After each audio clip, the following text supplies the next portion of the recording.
Donc, je vous propose qu'on commence. Il est 12h03, donc bienvenue à toutes et tous à ce webinaire qui a pour titre «Le rôle des aidants dans la lutte contre la dénutrition». Donc, ce webinaire est organisé par le collectif Je t'aide, dont je suis la déléguée générale, dans le cadre de la Semaine nationale de la dénutrition. Donc, nous vous proposons le déroulé suivant, donc une introduction pour présenter rapidement le collectif et puis le programme. Puis une intervention du professeur Agathe Reynaud-Simon sur comment repérer les signes de dénutrition chez son proche et quelles solutions lui apporter. Puis dans un deuxième temps, Raphaël Martin vous proposera de comment préserver sa santé en tant qu'aidant. Et puis dans un dernier temps, Corinne Benzekri voilà, vous exposera quelles sont les associations et ressources disponibles pour les aidants dans leur parcours. Donc, en guise d'introduction, nous souhaitions vous présenter brièvement qui est le collectif Je t'aide. Donc, le collectif Je t'aide, comme son nom l'indique, est un collectif de 27 structures adhérentes qui s'affichent à l'écran. Ce sont à la fois des structures qui ont pour objet principal les aidants, mais aussi les personnes en situation de handicap, perte d'autonomie ou les maladies chroniques. Ces structures sont de différentes tailles et réparties sur l'ensemble du territoire national. Le collectif a pour but de porter la voix des 11 millions d'aidants et a deux actions fortes, deux objectifs principaux qui sont le premier, faire avancer les droits des aidants dans les politiques publiques et deuxièmement, les rendre plus visibles dans la société. Nos actions phares sont la mobilisation de la société et des acteurs dans le cadre de la Journée nationale des aidants qui a lieu chaque année le 6 octobre. Plusieurs actions de plaidoyer avec la diffusion chaque année d'un plaidoyer thématique qui est envoyé, diffusé et présenté aux responsables publics. Beaucoup d'actions de communication à travers des campagnes d'affichage. Donc, vous voyez un exemple à l'écran, c'est la campagne de 2021 qui a lieu à la fois en affichage dans la rue, mais aussi en version digitale. Et puis, toute une action autour des médias pour faire connaître ce que c'est le rôle des aidants, quelles sont les solutions qui existent, mais aussi les problématiques rencontrées. Bienvenue à celles et ceux qui nous ont rejoints en cours de route. Nous allons donc passer à la première partie de ce webinaire qui a pour thème comment repérer les signes de dénutrition chez son proche et quelles solutions lui apporter. Et je laisse donc la parole au professeur Agathe Reynaud-Simon. Bonjour à tous et merci au collectif Je t'aide d'avoir organisé ce webinaire. Nous sommes en pleine semaine de la dénutrition. Cette semaine a été lancée par le ministère des Solidarités et de la Santé dans le cadre du programme national Nutrition et Santé, dans lequel il y a beaucoup de conseils que vous connaissez, manger 5 fruits et légumes, faire de l'activité physique, etc.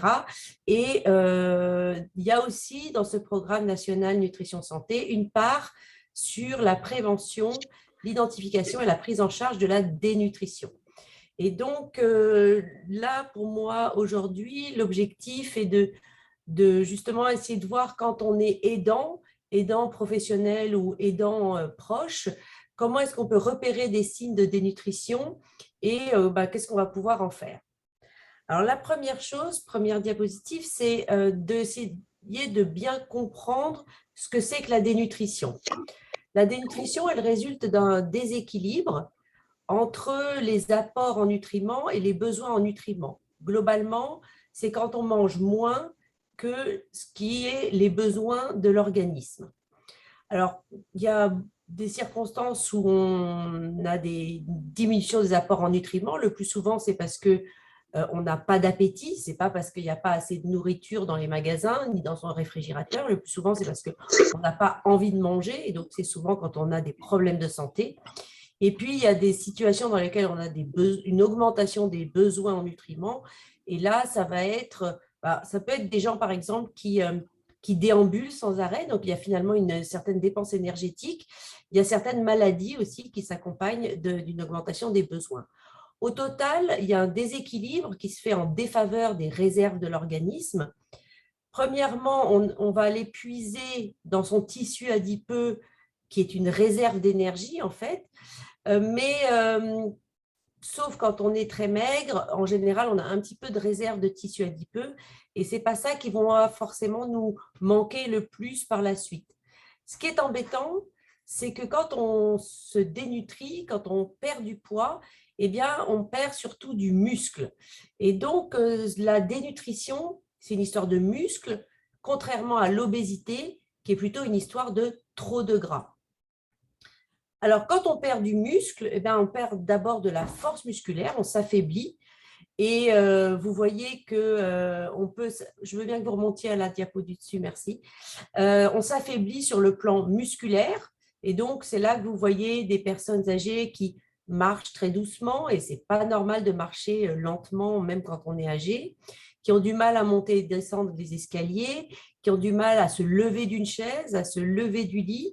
Et donc, vous voyez qu'il y a un affaiblissement musculaire qui peut conduire ensuite à des chutes, des fractures, et en fait une diminution des capacités fonctionnelles qui vont vers la dépendance. Donc ça, la perte de muscle dans la dénutrition, ça a vraiment un enjeu sur les capacités de mobilisation d'abord.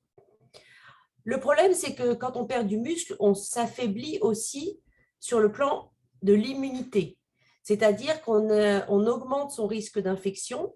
Alors, on l'a très bien vu pendant la Covid et encore maintenant, les personnes qui sont les plus malades de la Covid sont celles qui ont des problèmes d'immunité. Alors, ces problèmes d'immunité surviennent aussi chez les très obèses, mais ça survient surtout chez les dénutris en situation de maigreur ou qui ont perdu du poids. Et donc, c'est pour ça que dans les EHPAD, où une personne sur trois est dénutrie, qu'il y a eu un tel impact de la maladie Covid et que ça a été un peu une catastrophe à ce moment-là. C'est vrai, ce qui est vrai pour la Covid, c'est vrai aussi pour la grippe. Les personnes qui meurent de la grippe, et c'est à peu près 10 000 personnes chaque année, bah, ce sont les personnes vulnérables et dénutries. Et enfin, c'est aussi vrai pour les infections nosocomiales. À l'hôpital, vous avez des infections nosocomiales chez, disons, 4% des personnes qui ne sont pas dénutries, et ça monte jusqu'à 14% chez les personnes qui sont dénutries. Et la réalité, c'est que pour ce qui est des infections nosocomiales, c'est les malades qui les ont, ce n'est pas les soignants. Alors qu'on vit exactement dans le même environnement, ce n'est pas des bactéries qui nous tombent dessus, c'est en fait une mauvaise immunité pour répondre à ces infections. Après, la dénutrition, elle est aussi associée à des complications médicales et chirurgicales. Les complications post-opératoires sont très liées au statut nutritionnel. Et puis, quand on est à la maison et dénutri, le risque d'hospitalisation est multiplié par 3 ou 4. Et puis, on peut mourir de dénutrition. Et il y a des décès qui sont attribuables à la dénutrition, avec peut-être un mélange avec ce qui est de la maladie, de la dénutrition, les deux ensemble. En tout cas, il y a une augmentation du pourcentage de décès. Prochaine diapo. Alors, la question, c'est comment on peut reconnaître la dénutrition. Alors, des fois, c'est très facile, comme dans cette diapositive. La personne est très maigre, c'est-à-dire qu'elle a perdu beaucoup de tissu adipeux et aussi beaucoup de muscles. Et donc là, il s'agit d'une dénutrition sévère. Et ce qu'on aimerait bien, c'est de pouvoir la reconnaître et la dépister précocement avant qu'on en arrive là. Donc, si vous voyez des personnes dans cette situation-là, c'est évident qu'elles sont dénutries. Bon, après, ça devient difficile de prendre en charge quand on arrive à des niveaux comme ça. Prochaine diapositive. Le problème, c'est qu'il peut y avoir aussi des dénutritions chez des personnes qui sont de poids normal, en surpoids ou même obèses. En haut à droite, ce monsieur, il a l'air d'être, voilà, il est pléthorique, comme on dit en médecine, il est gros, mais vous voyez qu'il n'a plus assez de muscles pour se lever tout seul de son lit. Le problème, c'est que, je vous ai dit, l'obésité, c'est trop de gras, et ce monsieur, il est obèse, mais ce n'est pas assez de muscles. La dénutrition, ce n'est pas assez de muscles.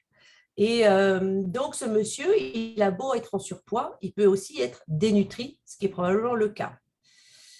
Alors, pour illustrer ça, je vous ai montré 3 petits bonhommes. Voilà un homme jeune et en bonne santé. Vous voyez qu'il est mince, il n'a pas beaucoup de gras. Et puis, par contre, il a des beaux muscles bien fonctionnels. Et si on fait une coupe de cuisse en IRM chez ce patient-là, chez cette personne-là, vous voyez que la surface de la cuisse, ben, là voilà, il y a un fin liseré de tissu adipeux autour, et puis la surface musculaire, elle est homogène, bien grise, et puis vous avez le fémur ici au milieu. Et puis cette personne vieillit, elle prend du poids, elle a encore assez de muscles pour fonctionner, mais elle a accumulé un petit peu de gras quand même. Et puis là, on arrive dans une situation de surpoids avec beaucoup de masse grasse ici, qu'on voit aussi un peu sur les côtés là. Et puis des muscles qui ont vraiment réduit de volume. Et puis vous voyez ici, j'ai mis un petit peu de gras à côté du muscle. Et la réalité, c'est que quand on a beaucoup de tissu adipeux, ce tissu adipeux, il ne se met pas seulement en périphérie, c'est-à-dire le ventre, les bras, les jambes, etc., mais il se met aussi un peu à l'intérieur. C'est le gras, disons, ectopique, qui va se mettre dans le foie, qui va se mettre dans le muscle, qui va se mettre à des endroits où il n'est pas trop d'habitude. Et donc là, chez ce monsieur, on fait une coupe de cuisse en IRM. Vous voyez qu'il y a beaucoup de tissu adipeux. La surface musculaire, elle est réduite au total, mais surtout, vous voyez qu'il y a du gras à l'intérieur du muscle. Il y a du gras entre les faisceaux musculaires. Et la réalité, c'est qu'il y a même un peu de gras à l'intérieur des fibres musculaires, des petites gouttelettes qu'on pourrait voir au microscope. Et donc ça fait évidemment des muscles qui ne sont pas très fonctionnels. Et donc, c'est pour ça qu'on a une diminution de la mobilité en cas de dénutrition. Les gens sont fatigués, ils manquent de force. Prochaine diapositive. Alors, comment on peut repérer très simplement les signes de dénutrition? Alors, l'image, là, elle est très parlante. C'est quelqu'un qui n'a pas d'appétit, qui repousse son assiette. Là aussi, la situation est très évidente. Mais quelquefois, il y a des choses un peu plus subtiles qu'il faut pouvoir repérer, comme une perte d'appétit qui s'installe un peu au long cours, progressivement, petit à petit. On a l'impression que la personne mange un peu comme d'habitude finalement, ou disons normalement, ce qui ne veut pas dire grand-chose en termes nutritionnels. Mais finalement, elle prend des portions de plus en plus petites. Quelquefois, la personne se met à sauter des repas ou à simplifier à l'extrême ses repas. La deuxième chose, c'est qu'une alimentation monotone aussi, quand on mange tous les jours purée jambon, bon, le purée jambon, c'est délicieux, mais si on mange ça tous les jours, souvent, c'est un signe qu'on n'est plus tellement intéressé par la nourriture et souvent, ça va assez avec une diminution des apports alimentaires. En plus, il y a des risques de manquer de certaines vitamines et oligo-éléments. Une façon aussi, quand on se rend chez une personne âgée, c'est d'aller visiter, avec sa permission, la cuisine. Et donc, si on ouvre les placards et qu'il n'y a pas grand-chose dedans, ben, c'est probable que cette personne ne mange pas assez. De la même manière, on peut ouvrir la porte du réfrigérateur et trouver soit très peu d'aliments, soit même des aliments périmés. Et il y a une étude qui avait été faite en Suisse qui s'appelait Infrigo Veritas, qui montrait que quand une équipe hospitalière se déplaçait à domicile pour voir un mois après l'hospitalisation si les personnes allaient bien, eh bien, ils s'apercevaient que celles qui avaient un réfrigérateur vide ou des aliments périmés étaient hospitalisées, réhospitalisées plus vite et plus souvent que ceux qui mangeaient correctement à domicile. Le meilleur signe, c'est la perte de poids. Et en fait, ce qui est vraiment important à garder en tête, c'est qu'une perte de poids, c'est jamais physiologique. C'est pas normal en vieillissant de perdre du poids. C'est un signe d'alerte, c'est un signe de dénutrition. Donc, si la personne dont vous vous occupez perd du poids, eh bien, c'est qu'il se passe quelque chose. Il se passe un problème de santé, il peut se passer un gros problème de santé, comme un cancer qui se développe ou une insuffisance cardiaque ou une insuffisance rénale qui s'aggrave, etc. Ça peut être aussi quelque chose d'un peu moins visible, comme l'accumulation de petits problèmes, comme des problèmes bucco-dentaires, des problèmes de mastication, et puis un peu mal au genou qui fait que on est plus sédentaire et puis qu'on va moins facilement faire ses courses, par exemple. Quelquefois un peu de pas trop le moral, un peu des problèmes de mémoire. Enfin, il peut y avoir toute une association de facteurs de risque de dénutrition. Et donc, nous, quand les gens viennent nous voir en consultation et qu'on identifie une perte de poids, finalement, on les examine de pied à la tête, on les interroge, on les observe et on essaye d'identifier tous les facteurs qui vont conduire à cette perte de poids.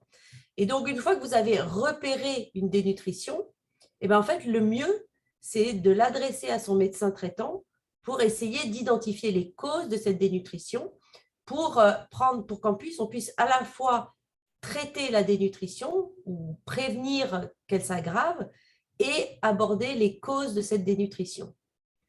Et en fait, le critère le plus sensible de tout ça, c'est la perte de poids. Et donc, il faut que les personnes âgées soient pesées au moins une fois par mois pour qu'on puisse suivre une courbe de poids. Prochaine diapositive. Alors, cette diapositive, elle a pour objectif d'illustrer justement comment une personne âgée peut perdre du poids, comment elle peut devenir dénutrie. Alors, le message, c'est en effet que c'est en lien avec des problèmes de santé. Alors, imaginez ici une personne qui a, disons, 65 ans.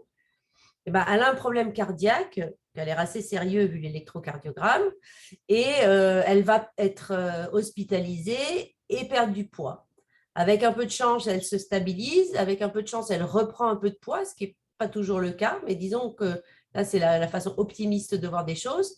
Elle a ensuite une pneumopathie infectieuse. Voilà, elle tousse, elle a la bronchite, elle va jusqu'à la pneumopathie, fièvre, antibiotiques et tout ça. Elle repère du poids. Puis là, elle commence à être un peu, pardon, un peu fatiguée, etc. Il y a un événement dans sa famille qui la rend triste. Elle a des symptômes dépressifs. Et la voilà qui continue à perdre du poids. Et puis, enfin, par exemple, elle est tombée et elle s'est fracturée la cheville. Et la voilà avec un autre épisode. Et voilà. Et donc, en fait, quand on reconstitue l'histoire des personnes âgées qui perdent du poids, on trouve comme ça des facteurs qui s'additionnent. Et après chaque épisode, la personne a un peu du mal à retrouver son poids initial. Ça a été bien montré, ça aussi, dans la littérature scientifique. L'appétit n'est pas tout à fait au rendez-vous pour reprendre des forces, qui est un peu différent, par exemple, de ce qui va se passer chez un enfant qui peut avoir des problèmes de santé. Si après, il va bien, il va récupérer sa courbe de poids et de croissance. Chez la personne âgée, en fait, finalement, le poids perdu, il a vraiment du mal à se refaire. Il a du mal à se refaire, surtout, il a du mal à refaire du muscle. Et donc, c'est vraiment ça qui va nous préoccuper pour son fonctionnement quotidien. La prochaine diapositive. Donc, il faut peser, peser, peser. Donc, les recommandations de la Haute Autorité de Santé qui ont été publiées là juste le 10 novembre disent bien qu'il faut peser au moins une fois par mois les personnes âgées qui vont bien, et elles peuvent se peser elles-mêmes en réalité. Et sinon, il faut les aider à se faire peser. Et puis, il faut accélérer un peu le rythme de mesure du poids. Si la personne, comme on a identifié qu'elle avait commencé à perdre du poids, donc là, on est obligé de surveiller de plus près. S'il s'est passé un événement intercurrent, qu'il soit médical, chirurgical, social, psychologique, et à ce moment-là, on sait que la personne âgée, elle va être fragilisée. Et puis, encore plus si on a déjà identifié une dénutrition. Alors, normalement, on doit pouvoir peser tout le monde. On peut se peser sur un pèse-personne. Pour celles qui ont du mal à tenir debout sur un pèse-personne, on peut peser assis. Et donc, normalement, on devrait tous, dans les structures qui accueillent des personnes âgées, être équipés de chaises pèse-personne. Et puis, des lève-malades pèse-personne qui existent aussi. Alors après, ce qui existe aussi, c'est des lits pèse-personne qu'ils utilisent en réanimation, mais on ne les utilise pas en gériatrie le plus souvent. Prochaine diapositive. Alors, on peut, en dehors de ces problèmes de baisse d'appétit et de perte de poids, c'est important aussi d'être très vigilant sur le manque de force. C'est une histoire de muscles, hein, donc si on perd des muscles, on va manquer de force. On peut marcher lentement, je vous ai déjà dit, quand on commence à marcher lentement, c'est que vraiment on aurait besoin d'activité physique pour travailler un peu mieux ses muscles. Les troubles de l'équilibre, alors bien sûr que l'équilibre, c'est quelque chose de très multifactoriel. Il y a des données cérébrales pour avoir de l'équilibre, il y a des données dans l'oreille interne, etc. Mais la réalité, c'est que pour que le squelette puissent tenir debout, il faut des muscles. Il faut des muscles surtout dans les fesses et dans les jambes. Et on voit des personnes qui marchent quelquefois en dandinant comme ça de droite, de gauche. C'est pas normal de marcher comme ça. Souvent, c'est qu'elles manquent de muscles et à la fin, elles vont manquer d'équilibre. Et puis, du coup, ceux qui font des chutes, ce sont aussi ceux qui sont très à risque de dénutrition, quelle que soit finalement la véritable cause de la chute. Même si vous butez contre un trottoir, chez une personne âgée, il faut un peu se méfier. Vous et moi, si on bute sur le bord d'un trottoir, on ne tombe pas. On va trébucher un peu, mais on ne va pas tomber. Et si on tombe, c'est que ça ne va pas. Alors, j'ai trouvé ces petites images-là. J'ai trouvé intéressant le mécanisme là qui fait monter et descendre les escaliers sans être assis. Et donc, mais si cette personne a besoin de cet appareil-là, c'est qu'elle n'a pas tout à fait la force pour tenir l'équilibre et monter et descendre les escaliers. La capacité à se lever d'une chaise, c'est très parlant aussi. Moi, je fais ça quand je suis en consultation. Les personnes attendent dans la salle d'attente. Et quand je les appelle, j'attends de voir comment ils se lèvent. Et s'ils ont du mal à se lever d'une chaise, je sais déjà qu'ils manquent de muscles. S'ils doivent s'y prendre à 2-3 fois, et encore plus si elles doivent être aidées par une tierce personne pour se lever du fauteuil, c'est qu'il y a un problème, ce n'est pas normal. Et puis, je vous ai illustré une petite chute. Prochaine diapositive. Alors, je me demande si vous n'avez pas sauté une. Ah oui, c'est parce qu'elle est vide. Bon, alors vous pouvez passer. J'ai dû rater mon diaporama. Alors après, donc, on repère la perte de poids, on repère le manque de force, et puis après, il faut repérer les situations dans lesquelles une personne âgée est susceptible de se dénutrir. Ce sont ce qu'on appelle les situations à risque de dénutrition. Alors, il y a des situations qui peuvent arriver et dénutrir à tout âge, comme par exemple un cancer. On a un cancer des poumons à 40 ans, on se dénutrit. On a un cancer des poumons à 80 ans, on se dénutrit. Les insuffisances cardiaques qui peuvent atteindre aussi des personnes de tout âge. Les atteintes respiratoires, comme par exemple les grosses bronchites chroniques quand elles commencent à avoir besoin d'oxygène, par exemple. Les insuffisances hépatiques, les maladies intestinales. Et puis, tout ce qui représente des causes d'inflammation et d'infection. Et puis, plus particulièrement chez les personnes âgées, en fait, finalement, n'importe quelle maladie aiguë intercurrente qui s'ajoute à des maladies chroniques en particulier, la dépendance, qui est très intriquée à la dénutrition. Quand on est dépendant, en fait, on n'arrive plus à aller chercher des aliments, les cuisiner soi-même, on devient dénutri. Et quand on est dénutri, on est affaibli et on devient dépendant. Donc, c'est vraiment une très mauvaise interaction entre dépendance et dénutrition. Les troubles cognitifs, on sait très bien que les personnes qui perdent la mémoire, qui ont des maladies d'Alzheimer ou d'autres maladies qui y ressemblent, elles perdent l'appétit assez tôt et elles commencent à perdre du poids assez tôt dans l'évolution de la maladie. Pendant l'évolution de la maladie, il y en a au moins 1 sur 5 dans l'année qui va perdre du poids. Et puis à la fin, quand les personnes oublient qu'il faut manger ou qu'elles n'arrivent pas à rester à table ou qu'elles ont des problèmes de comportement, la dénutrition est très souvent là aussi. La dépression est sûrement une cause importante en termes de fréquence à domicile. La douleur aussi, en fait, c'est difficile de manger quand on a mal et quelquefois les traitements antalgiques peuvent couper un peu l'appétit, pas tellement le paracétamol, mais par exemple les dérivés de la morphine, les opiacés, etc., ça peut couper un peu l'appétit. Ceux qui prennent beaucoup de médicaments, ceux qui ont encore des régimes alors que ce n'est peut-être pas indispensable, les problèmes de déglutition, c'est-à-dire qu'ils avalent de travers, les troubles bucco-dentaires, l'isolement social, la liste en réalité, elle pourrait être très longue. J'ai mis les principaux ici. Alors, une fois qu'on a pu identifier les situations à risque de dénutrition, qu'on a vu que la personne perdait du poids, qu'elle perdait des forces, il faut agir sur le plan de la dénutrition. Et en réalité, les conseils nutritionnels que je vous montre là, elles sont aussi valables pour des personnes âgées qui ne sont pas en dénutrition, mais pour qui on devrait prévenir la dénutrition. Et donc, vous en revoyez ici certains conseils du Programme national nutrition santé. Manger au moins 5 fruits et légumes par jour. Alors là, on ne va peut-être pas insister pour que ce soit forcément 5, mais c'est quand même mieux de manger des fruits et légumes tous les jours, en particulier pour le transit. Il faut manger des féculents à chaque repas. Alors, certaines personnes âgées mangent pas forcément des féculents. Par exemple, ils prennent un bout de poisson, quelques haricots verts. À ce moment-là, s'ils n'ont pas envie d'un féculent, qu'ils mangent au moins un peu de pain avec. Et sinon, il y a des aliments sur lesquels il faut insister parce qu'elles contiennent des protéines qui vont être bonnes pour les muscles. C'est le lait et les produits laitiers. Et donc, on conseille 3 ou 4 produits laitiers par jour chez les personnes âgées. Et puis, maintenant, les jeunes ne mangent plus beaucoup de viande, etc. Mais en fait, les personnes âgées, elles en ont vraiment besoin. Et donc, on conseille de manger soit de la viande ou de la volaille, soit du poisson, soit des œufs, midi et soir chez les personnes âgées, alors que volontiers, elles vont assez simplifier le repas du soir. Donc là, il faut en discuter avec eux. Il n'y a pas tellement de bonnes raisons d'avoir des restrictions alimentaires quand on est à risque de dénutrition. Et c'est pour ça qu'il n'y a pas tellement de raisons de se limiter pour l'huile ou le beurre ou la crème fraîche. Il n'y a pas tellement non plus de raisons de se limiter trop pour ce qui est sucré et en plus ce qui peut apporter du plaisir.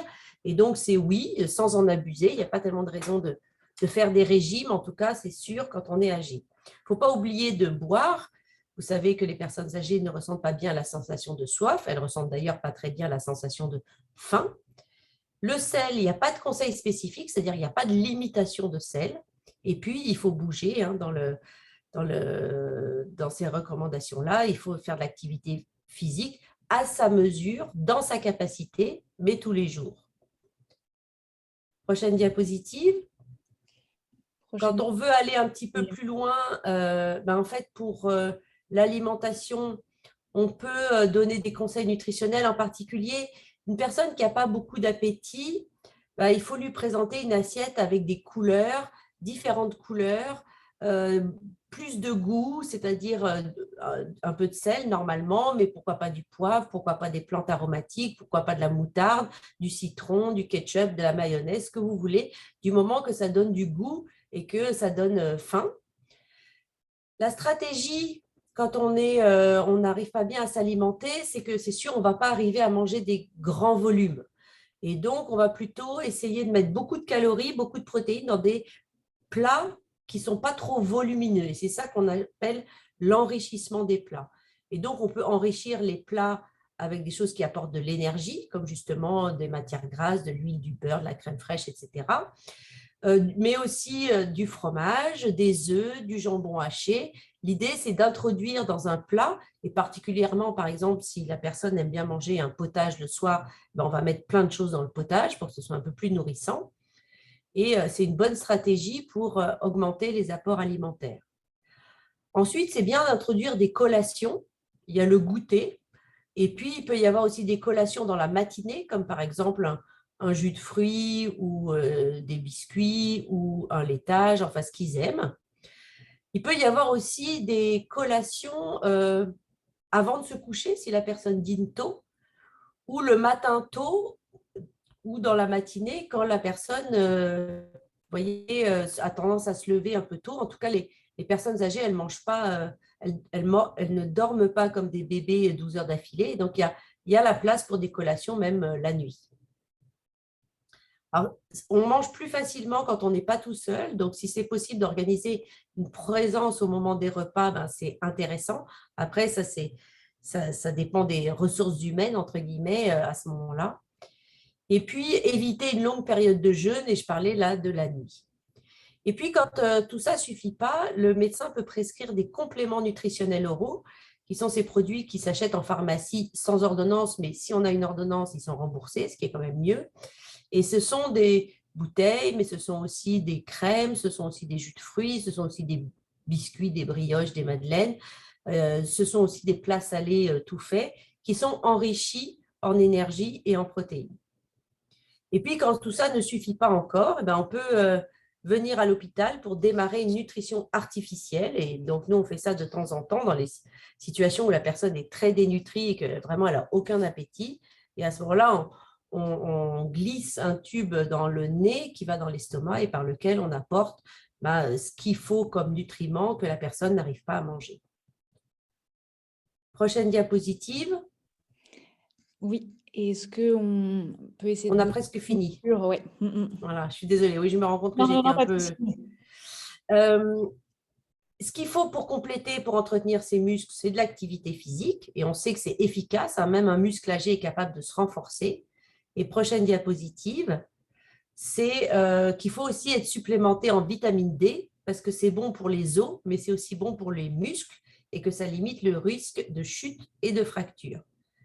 Et pour terminer, voilà un bon exemple de vieillissement qui a l'air de bien se passer. Quand on est jeune et en bonne santé, bah, c'est bien d'être mince. Et puis après, en vieillissant, c'est habituel de prendre du poids et ce n'est pas forcément mauvais pour la santé. En tout cas, le couple à droite a l'air de bien profiter de la vie. Et même s'il semble que le monsieur soit déjà assez fragile. Je vous remercie de votre attention. Merci beaucoup, professeur Raymond Simon, pour ces éléments très riches et très variés sur les thèmes. J'invite les personnes voilà, à noter leurs questions pour la partie sur les échanges qui arrivera tout de suite après. Je laisse donc maintenant la parole à Raphaël Martin, qui est responsable du pôle aidant à l'association Delta 7, qui est également secrétaire générale adjointe du collectif Je t'aide, pour effectivement évoquer comment préserver sa santé en tant qu'aidant. Bonjour à tous. Oui, effectivement, on trouvait important de profiter de ce webinaire pour pouvoir vous mettre en lumière que l'aide apportée par l'aidant au quotidien n'est pas sans impact sur sa santé. Alors, vous allez le voir dans les chiffres, un aidant sur 6 consacre plus de 20 heures par semaine à aider son proche. Donc, on imagine le rythme et la charge que ça doit représenter au quotidien. 23% des aidants affirment que leur situation d'aidant a des effets plutôt négatifs sur leur propre santé. Donc ça, c'est quand même une donnée importante. 23% des aidants arrivent à estimer que l'aide qu'ils apportent a un impact négatif sur leur propre santé. Et 12% des aidants estiment que leur situation d'aidant a un impact plutôt négatif sur leur propre suivi médical. D'autres statistiques disent qu'un aidant sur 5 a déjà renoncé à se soigner ou à une hospitalisation à cause de son rôle d'aidant. Et pour 9% des aidants, leur situation d'aidant a un impact plutôt négatif sur leur alimentation. Donc, on peut passer à la slide suivante. Autre répercussion sur la santé que peut avoir la relation d'aide, on retrouve souvent du stress, plus d'anxiété ou de troubles dépressifs, plus de troubles du sommeil, plus de douleurs physiques ou plus d'épuisement chez des personnes qui sont aidantes au quotidien. Et plus le niveau de dépendance du proche augmente, plus l'impact sur la santé de l'aidant sera important. Du coup, quelques questions à se poser en tant qu'aidant ou à poser aux aidants en tant que professionnels. Depuis que la personne est aidante, est-ce que sa santé a changé? Est-ce que la personne a eu l'occasion de faire un point sur sa santé, et notamment un point récent? Est-ce que la personne est plus fatiguée? Est-ce qu'elle dort correctement? Est-ce qu'elle dort suffisamment? Est-ce que la personne a le sentiment d'être déprimée? Est-ce que la personne est plus anxieuse qu'avant? Est-ce que la personne aidante a encore de l'appétit? Est-ce qu'elle prend le temps de manger correctement? Est-ce qu'elle pratique une activité physique? Est-ce que la personne est bien entourée? Est-ce qu'elle se sent soutenue en tant qu'aidante? Ou au contraire, est-ce que depuis qu'elle est aidante, la personne est-elle plus isolée? Et puis concernant l'alimentation, je vais reprendre très brièvement ce qui avait pu être déjà détaillé précédemment, mais une mauvaise alimentation associée à une fatigue et du stress peut entraîner une grande fragilité, que ce soit une faiblesse musculaire, que ce soit une baisse des défenses immunitaires, donc il y a un risque d'infection et une altération de l'état général. Et privilégier une alimentation équilibrée permettra d'être préservé des maladies et diminuera le sentiment de fatigue physique et morale. Or, comme on l'a vu précédemment, l'impact de l'aide au quotidien sur les dents peut affecter sa qualité de sommeil, peut entraîner une fatigue accrue et un sentiment de déprime plus important. Une alimentation équilibrée aidera à lutter contre tout cela. Alors, quel relais pour la santé de l'aidant? Alors, le premier relais qui est important de connaître, et c'est vraiment le premier interlocuteur à privilégier, c'est de pouvoir évoquer sa situation avec son médecin traitant. L'idée aussi est de faire le point sur la situation de son proche et de pouvoir mettre en place, si besoin, des aides qui permettront d'aider son proche au quotidien. Je pense par exemple aux aides à domicile, aux services de soins à domicile, ce sont donc les aides humaines. Il y a la possibilité aussi d'introduire des aides techniques, comme par exemple des barres d'appui, des déambulateurs ou des fauteuils roulants, des bancs pour la douche ou des choses comme ça. Et enfin, il y a aussi des aides financières, notamment liées à la MDPH quand on a moins de 60 ans, ou accordées par le département, comme par exemple l'allocation personnalisée d'autonomie quand on en a plus de 60 ans. Donc, toutes ces aides peuvent permettre à la personne en perte d'autonomie d'être aidée au quotidien, ce qui soulagera les dents et ce qui pourra permettre de préserver sa santé. Et puis, en tant qu'aidant, ce qui peut aussi être très, très bénéfique pour préserver sa santé, c'est vraiment d'être accompagné en tant qu'aidant. Et je laisserai tout à l'heure ma collègue Corinne Benzekri vous présenter les différents dispositifs existants en ce sens. Autre relais pour la santé de l'aidant, il existe des dispositifs ouverts à tous. Et c'est l'occasion pour moi de parler rapidement des bilans de santé gratuits proposés par la CPAM.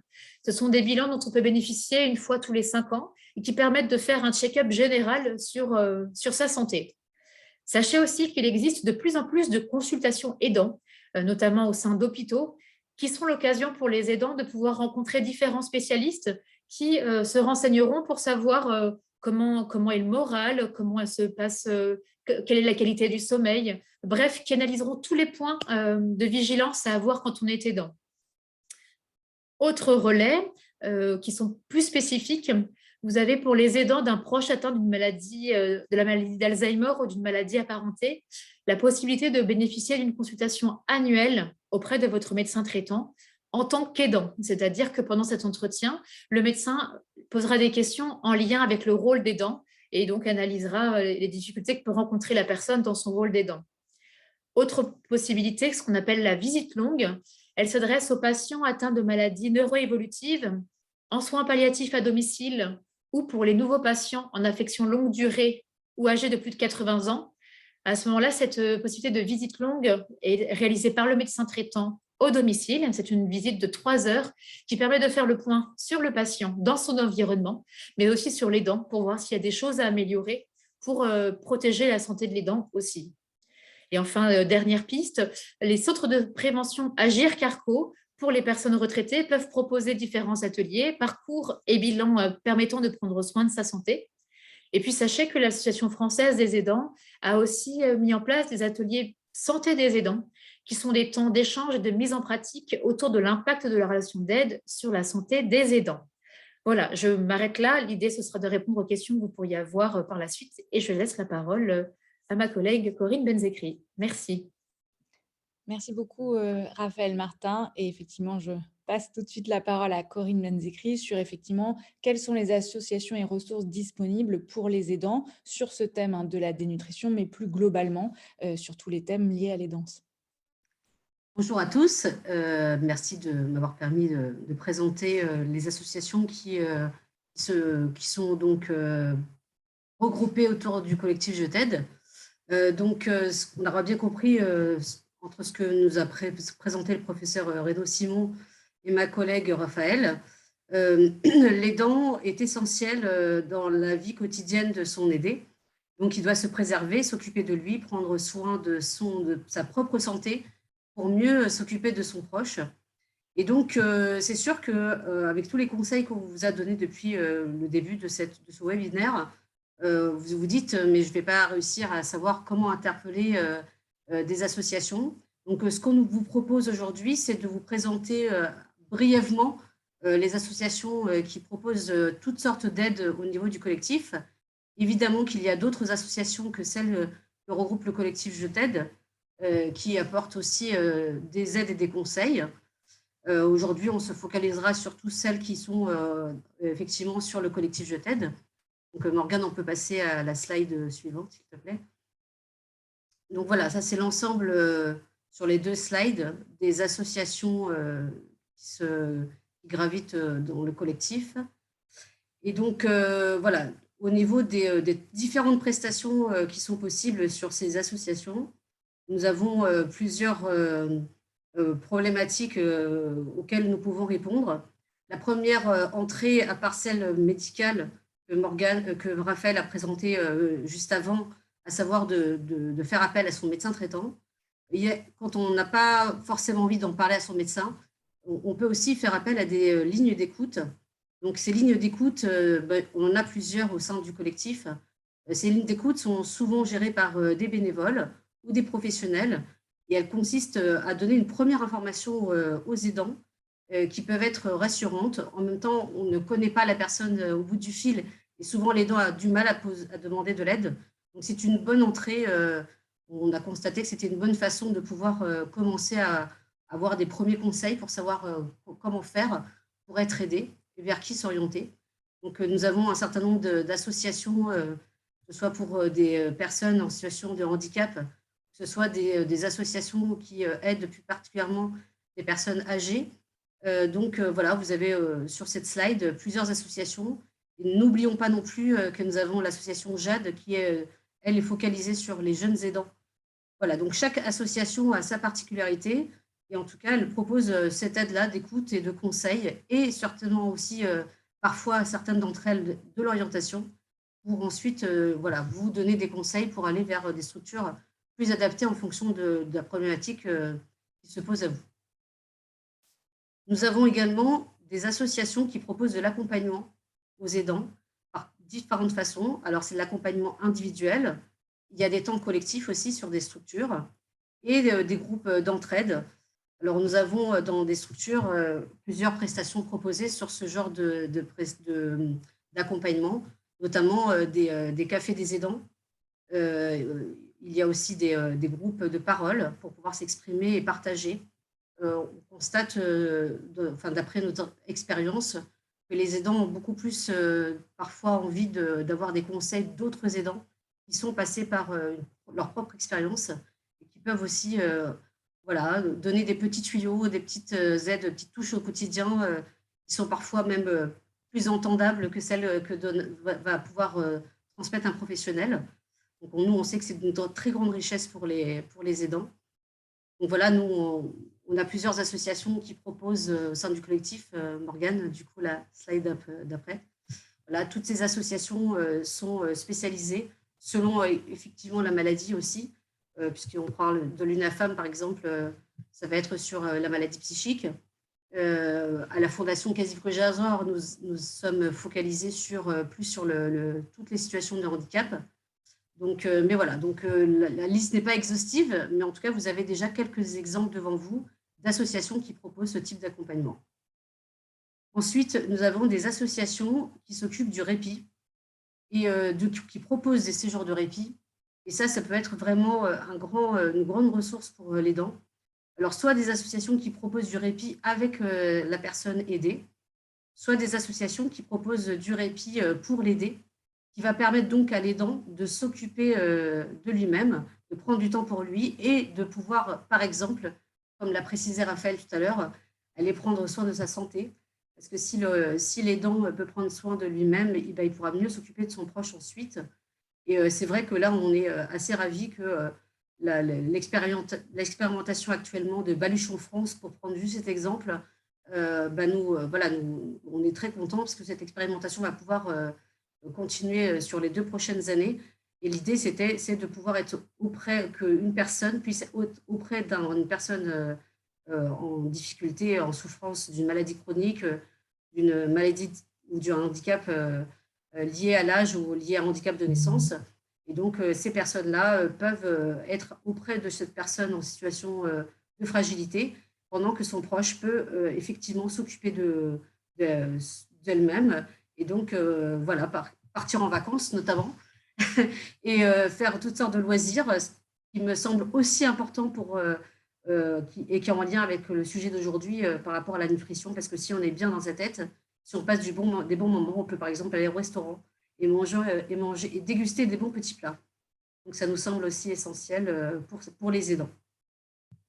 Voilà, donc on a un petit peu balayé les sujets aujourd'hui. Vous aurez compris l'association, toutes les associations, les 27 associations qui sont regroupées au niveau du collectif Je t'aide sont à votre disposition pour répondre à vos questions et pour répondre à différents modes de prestations. Et puis ça, l'heure est arrivée pour vous laisser un temps de questions-réponses. Et on vous remercie tous de votre mobilisation. Et bien entendu, on espère que vous pourrez relier toutes les informations du jour et la grande richesse des apports de notre intervenante principale aujourd'hui, qui pourraient être revus en ligne sur notre site Internet. Merci à tous. Merci beaucoup à toutes les trois donc, pour vos interventions sur les différents sujets. Effectivement, tout le contenu de la conférence sera mis en ligne sous format long et format synthétique pour que vous puissiez le diffuser dans vos structures et auprès des aidants que vous accompagnez. C'est maintenant le moment de vous laisser la parole pour que vous puissiez à la fois poser des questions, mais aussi peut-être faire des retours d'expérience dans votre pratique professionnelle ou en tant qu'aidant sur ce qui fonctionne, ce qui fonctionne peut-être moins bien et quelles questions vous avez pu vous poser dans ces moments-là. Soit voilà, vous pouvez ouvrir votre micro pour la poser à l'oral ou bien la poser dans le chat. On a voilà, une dizaine, quinzaine de minutes pour entamer cet échange.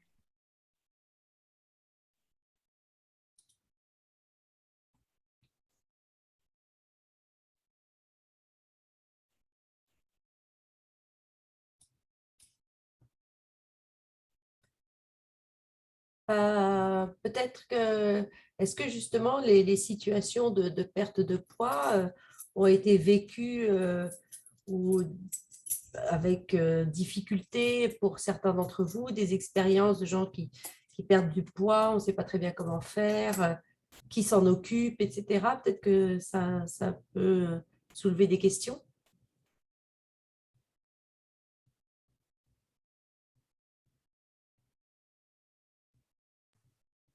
C'est pas toujours très facile de faire manger quelqu'un, entre guillemets, de faire manger ou de proposer à manger quelqu'un qui n'a pas beaucoup d'appétit. En fait, c'est la principale difficulté et le principal enjeu, c'est comment faire manger quelqu'un qui n'a pas faim. Alors, je vous ai proposé quelques petites pistes. Après, c'est aussi assez à adapter à l'individu, à ce qu'il peut exprimer comme envie ou comme dégoût. Je vois qu'il y a un petit commentaire. Morgane, je vous laisse le lire. Effectivement, merci pour votre retour d'expérience. Donc, en tant qu'ancienne aidante, le médecin de mon fils en situation de handicap m'a parlé de dénutrition à l'hôpital et m'a proposé de mettre en place donc une nutrition entérale par gastronomie. Peut-être effectivement, est-ce que vous souhaitez réagir ou rentrer un peu plus en détail sur à quel moment c'est propice aussi et comment ça se met en place? Alors, quand on est handicapé, quelquefois, en effet, l'alimentation, ça devient très compliqué. C'est-à-dire que même si elle est encore possible, ça peut prendre beaucoup de temps et les apports alimentaires sont insuffisants.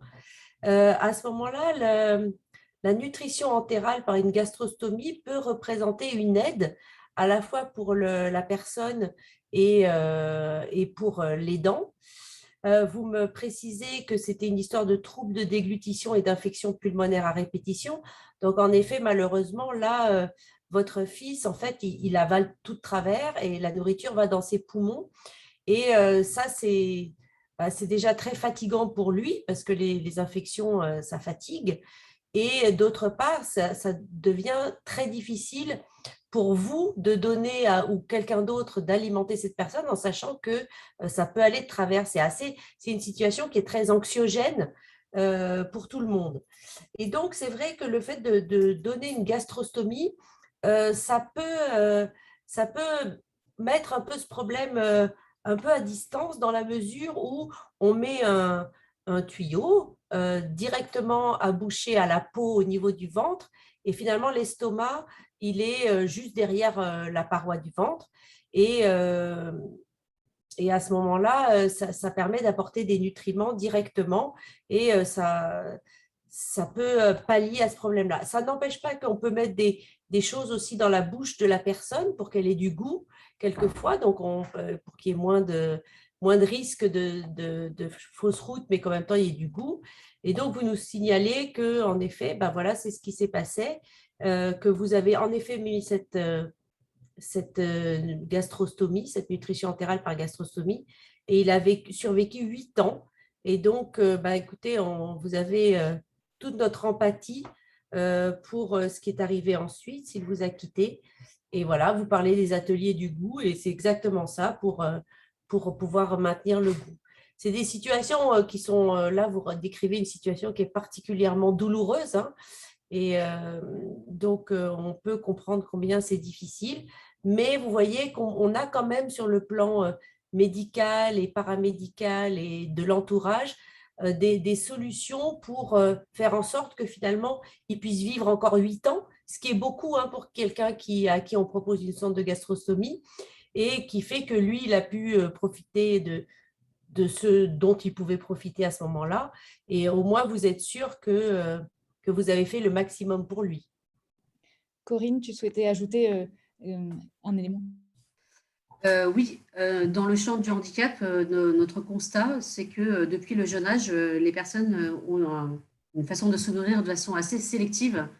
Souvent, ils sont focalisés sur quelques plats, quelques mets ou quelques friandises parfois. Et c'est vrai que c'est assez difficile pour les parents qui se sentent assez démunis pour varier les plats. Ce que nous, et ça rejoint ce que vient de dire le professeur, c'est que ce qu'on propose dans nos institutions, c'est de proposer des repas à thème avec une convivialité qui va avec. Ça veut dire qu'on organise un thème, par exemple espagnol, méditerranéen, etc.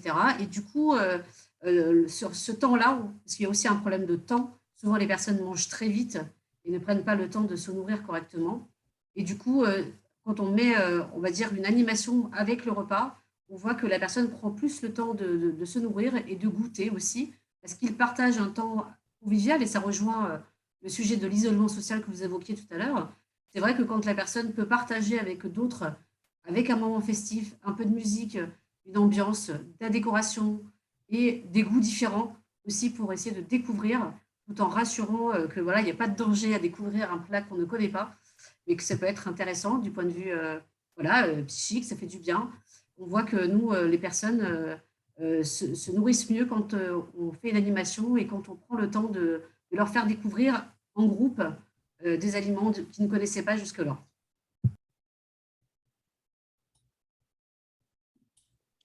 Merci beaucoup pour ces apports. J'en profitais pour évoquer le questionnaire lancé par l'association Avec nos proches à destination des anciens aidants et aidantes qui souhaitent faire partager leurs témoignages, leurs besoins, leurs attentes, parce qu'effectivement, l'aidance finalement continue au-delà du décès de son proche et peut aussi amener à témoigner et accompagner aussi d'autres personnes dans cette situation. Il y a encore du temps pour des réactions et des questions ou des demandes de précision à la fois sur la partie dénutrition et sur la partie solution, si vous en avez.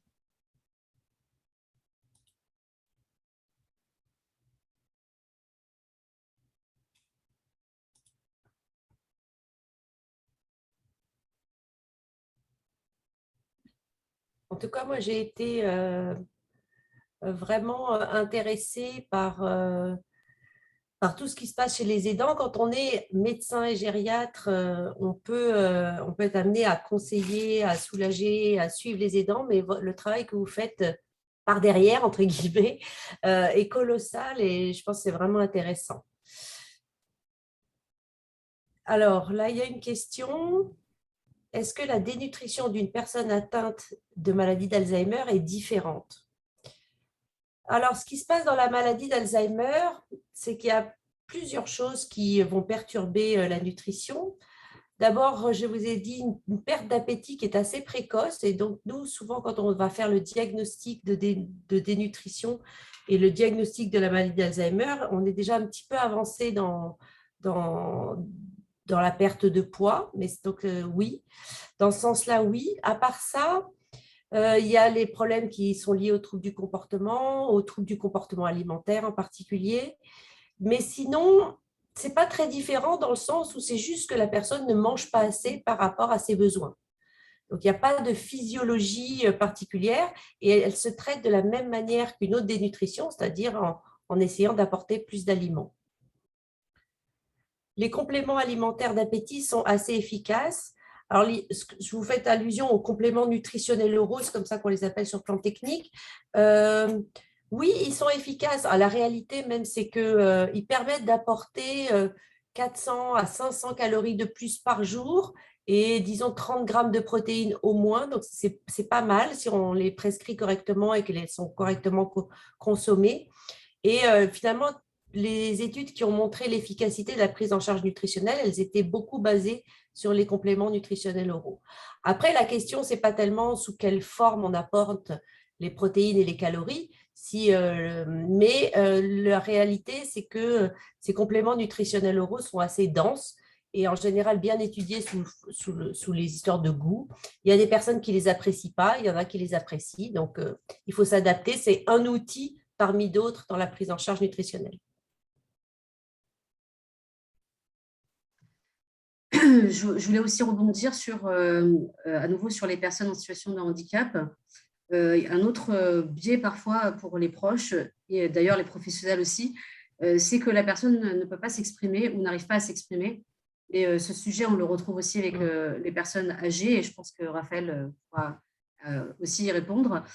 Donc, c'est vrai que on a beaucoup parlé de nutrition, vous l'avez bien précisé, professeur. C'est vrai que nous, on se rend compte que les personnes ne s'hydratent pas non plus assez. Et la déshydratation peut entraîner des facteurs aggravants, comme vous l'avez dit, mais par exemple, voilà, de ne plus de garder en fait les aliments et de plus pouvoir aller effectivement aller au sel, avoir des sels. Et en fait, nous, dans les institutions, on a aussi cette surveillance-là qui est un indicateur important qui peut entraîner des troubles qui aggravent. C'est vrai que la personne, si elle ne se nourrit pas bien et ne s'hydrate pas bien, elle va avoir des troubles au niveau de sa façon on va dire, de son métabolisme et qui peut l'empêcher de se nourrir tout simplement parce qu'à l'intérieur d'elle, le corps ne va pas bien, mais elle ne peut pas l'exprimer. Donc, c'est vrai qu'il y a une vigilance pour voir, et nous, ce qu'on a mis en place, c'est surtout d'observer. On voit que la personne, elle est différente depuis quelques jours, elle est un peu... elle s'exprime moins que d'habitude, elle bouge moins, etc. Et en fait, il faut observer les personnes et se rendre compte que là, il y a quelque chose de différent qui se passe. Et parfois, il faut aller vers un médecin pour avoir un diagnostic parce que extérieurement, la personne ne montre pas qu'elle a un trouble grave. Et nous, on a appris surtout, nous avons un foyer pour personnes handicapées vieillissantes. Ces troubles sont accentués avec l'âge. Du coup, c'est vrai que c'est à nous, et donc que les aidants puissent s'appuyer sur les professionnels du soin qui viennent au domicile, pouvoir leur demander leur avis et de ne pas hésiter à leur demander une évaluation de l'état de leurs proches, pas se retrouver après dans des situations catastrophiques, aller en urgence à l'hôpital et traiter des troubles plus lourds.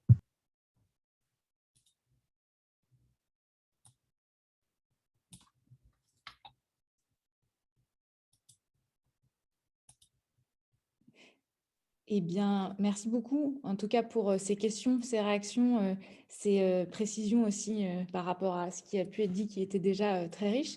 Il est 13h01.